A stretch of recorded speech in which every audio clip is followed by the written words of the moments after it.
నమస్తే, నా పేరు గోగన ఆయుషేషు. జనసేన పార్టీ దివ్యాంగుల సైనికుడిగా పనిచేస్తున్నాను. అదేవిధంగా మన ఒక జనసేన పార్టీ ఆవిర్భావ దినోత్సవం కార్యక్రమం ఈ నెల 14వ తారీఖు నాడు జరుగుతూ ఉంది. పిఠాపురంలో జరుగుతున్న ఆవిర్భావ దినోత్సవ సభకు మరి వేలాదిగా రాష్ట్రంలో ఉన్న దివ్యాంగులు మరి పెద్ద ఎత్తున వెళ్ళి, అదేవిధంగా జన సైనికులు, వీర మహిళలు అందరూ కూడా వెళ్ళి ఈ యొక్క వారోత్సవ సభను మరి మనం జరుపుకుంటూ ఉన్నాం.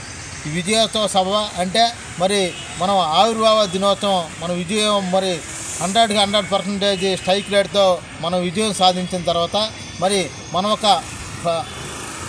ఒక వారు మరి ఉప ముఖ్యమంత్రి మరి అదేవిధంగా ఈ రాష్ట్రాన్ని మరి దేశాన్ని కూడా మరి రెండు కూడా మన ఒక అధ్యక్షులు వారు ఏదైతే ఆయన ఒక పిలుపునిచ్చారో ఆ పిలుపుకు తగ్గట్లు రాష్ట్ర ప్రభుత్వం, కేంద్ర ప్రభుత్వం మరి రెండు కూడా అధికారంలోకి వచ్చినాయి. కావున మరి ఈ యొక్క సందర్భంగా ఈ నెల 14వ తారీఖు నాడు జరిగిన జనసేన పార్టీ ఆవిర్భావ దినోత్సవ సభకు మరి వేలాదిగా తరలి వచ్చి ఈ యొక్క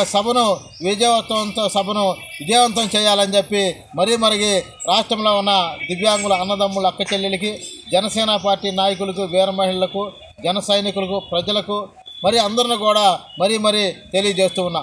జై జనసేన, జై జనసేన, జై పవన్ కళ్యాణ్, జై పవన్ కళ్యాణ్.